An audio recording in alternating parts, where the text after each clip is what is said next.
자, 몇 주 전에 어떤 집사님이 이렇게 말씀하신 것을 들었어요. 우리 교회에 있는 유초등부 아이들이 웬만한 어른 성도님들보다 성경에 대해서 더 잘 알고 있을 것이다 라고 얘기를 하시더라고요. 저는 그 말씀을 듣고 얼마나 우리 친구들이 대변하고 멋있었는지 참 감동을 받았던 기억이 나요. 그래서 오늘 전도사님과 여러분이 읽었던 이 말씀 구절도 사실은 여러분이 너무나도 잘 알고 있는 말씀이라고 생각해요. 그러나 오늘 전도사님이 여러분이 읽었던 여러분께 전하고자 하는 얘기는 단순히 여러분의 머릿속에 성경 말씀 하나 더 집어넣으려는 의도보다는 지겹게도 들었고 너무나도 잘 알고 있는 이 말씀 혹시 알고만 있지는 않은지 또 알기만 하고 오해하고 있지는 않은지 또 하나님의 말씀을 오해하게 되면 또 어떤 일이 벌어지는지 오늘 얘기를 해보려고 해요. 사실 오해할 수 있는 하나님의 말씀은 좀 많아요. 너무 많은데 오늘은 시간상 그 중에서 한 가지만 여러분과 조금 나눠보려고 합니다. 그냥 말로만 전하면 재미가 없겠죠? 그래서 전사님이 문제 형식으로 준비를 했어요. 문제를 맞추는 친구는 만난 까까 여기 초코파이도 있으니 요거 전사님이 주면서 이렇게 전사님 네. 여기 있는 분 다 되는 거죠? 그렇죠. 네네네. 그런 거죠. 네네네. 우리 같이 문제를 풀어보면서 하나님의 말씀에 오해가 있었다면 시원하게 풀어져서 하나님과 더 가까운 사이가 될 수 있기를 예수 그리스도 이름으로 축복합니다. 네. 여러분 성령님이 누구실까요? 성령님. 선우야, 성령님이 누구신 것 같아?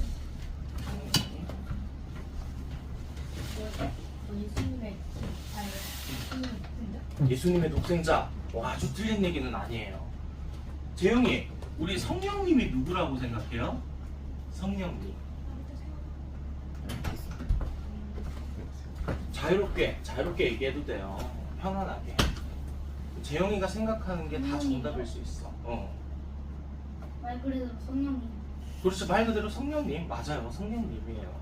자, 성령님은 누구시냐면 세 분이신 하나님 중 한 분이셔요. 누구시라고요? 세 분이신 하나님 중 한 분이세요. 그렇다면 나머지 두 분은 누구실까요? 하나님 예수님. 그렇죠. 정답.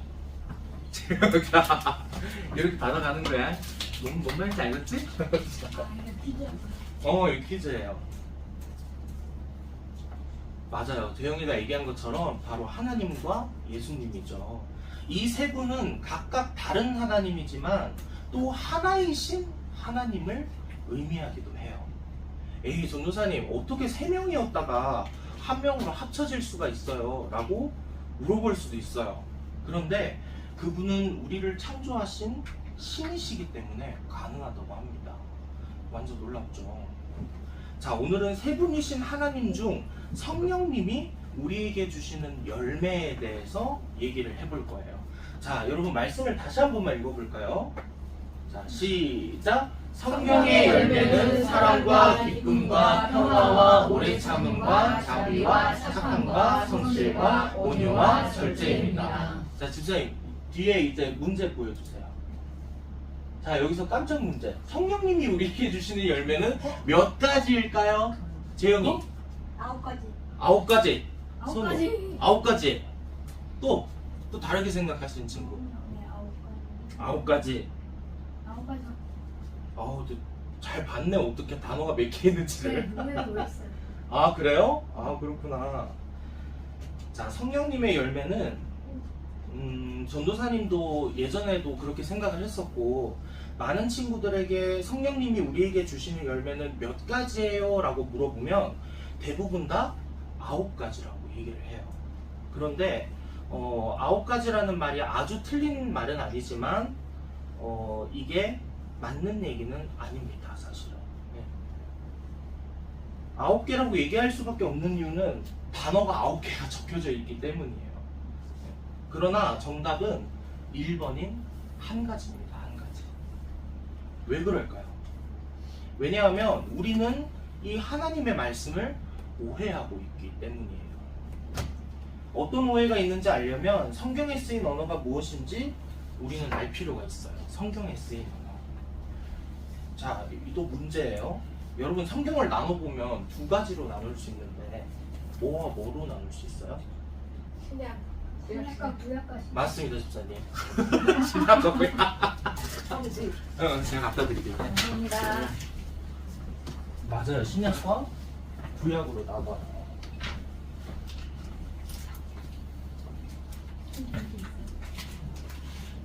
이제 계속 나올 거야.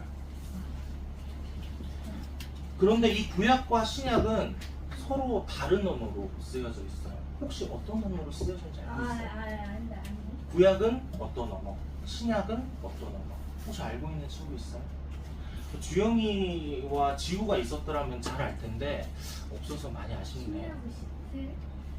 구약 성경에 쓰여져 있는 언어가 있고 이제 신약 성경에 쓰인 언어가 따로 있어요. 뭘까요? 헬라어가 구약인가요? 신약인가요? 헬라어가 구약일까요? 신약일까요, 집사님? 구약 같아요. 헬라어가 다시 한 번만 생각해보세요. 신약인가요? 신약이 헬라어고 헬라어. 구약이 히브리어입니다. 우리나라에서는 어떤 언어를 써요? 한국어라는 걸 쓰고 있죠. 미국에서는 또 어떤 단어를 쓰고 있어요? 영어라는 단어를 쓰듯이 구약 성경은 히브리어라는 언어를 쓰고 있고 신약 성경은 헬라어라는 언어로 쓰여졌어요. 자, 그렇다면 여러분 말씀을 다시 한 번만 봅시다. 이번에는 이거를 중점으로 보면서 이 성경이 무슨 성경인지 보면서 한번 읽어볼게요. 시작! 성령의 열매는 사랑과 기쁨과 평화와 오래 참음과 자비와 착함과 성실과 온유와 절제입니다. 갈라디아서 5장 22절에서 23절. 자, 여러분 이 말씀이 쓰여진 갈라디아서는 구약의 성경일까요? 신약의 성경일까요? 50대 50이야. 구약? 신약. 맞아요, 재영이. 정답은 신약입니다. 너무 쉽게 맞춰서 재밌고. 맞아요. 갈라디아서는 신약에 있는 성경입니다. 여러분 아까 전사님이 신약은 어떤 단어로 쓰여졌다고 얘기했죠? 맞아요, 헬라어. 맞아요, 헬라어. 잘하네. 맞아요, 바로 헬라어인데 그렇다면 아까 문제로 돌아와서 전원사님 말씀에는 성령님이 우리에게 주시는 열매가 9개라고 적혀져 있는데 왜 한 가지예요? 라고 물어볼 수도 있어요. 그러나 성령의 열매라는 한국어를 헬라어라는 언어로 보게 되면 무슨 뜻을 가지고 있냐면 한 가지라는 단수의 성격을 가지고 있어요. 혹시 영어 배워요 지금? 재영이도 영어 배우고 있죠? 혹시 단수와 복수라는 거 배워요? 네. 영어 배우죠? 단수가 뭐예요? 단수가 하나 있는 거, 한 가지를 의미하죠. 복수는 뭐예요? 두 가지 이상을 얘기하는 거죠. 네.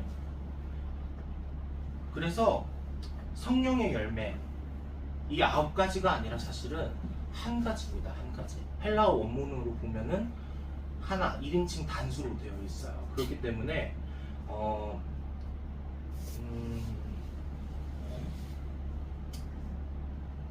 그래서 쉽게 얘기해서 우리 몸을 예시로 들자면 우리 몸에 뼈도 있고 살도 있고 피도 있듯이 성령의 열매라는 이 열매 안에 사랑도 있고 기쁨도 있고 평화도 있고 오래 참음도 있고 자비도 있고 착함도 있고 성실도 있고 온유도 있고 절제가 있는 것이라는 거예요.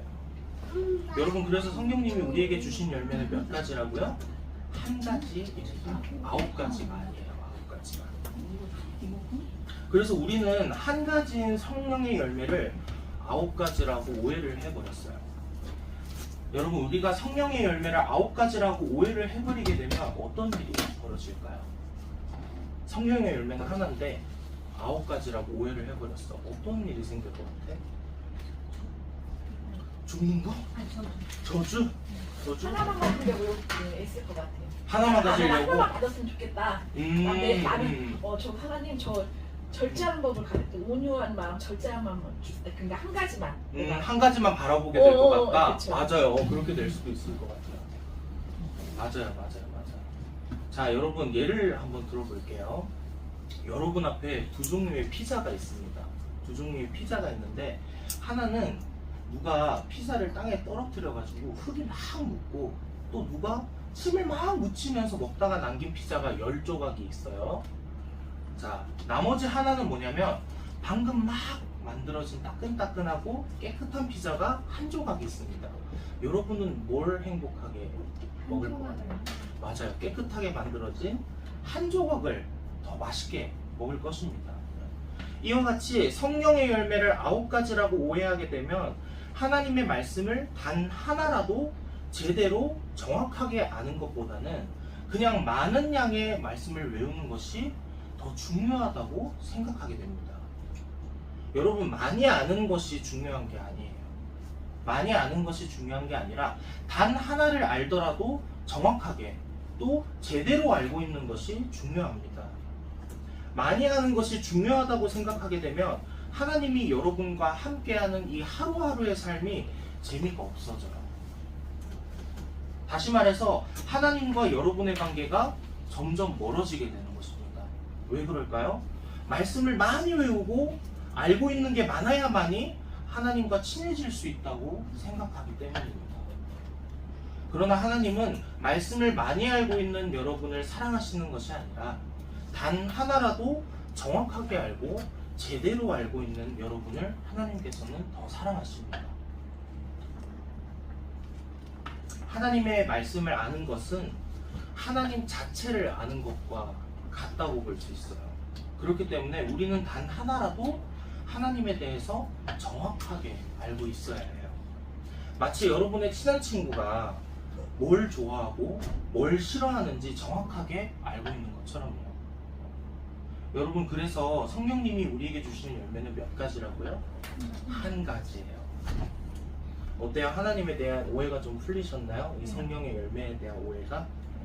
그렇다면 오늘을 계기로 저와 여러분이 하나님과 더욱더 가까워지고 또 하나님의 사랑을 하나도 빠짐없이 듬뿍 받아갈 수 있는 하루하루가 될 수 있도록 예수 그리스도 이름으로 축복합니다. 아멘. 기도하시겠습니다.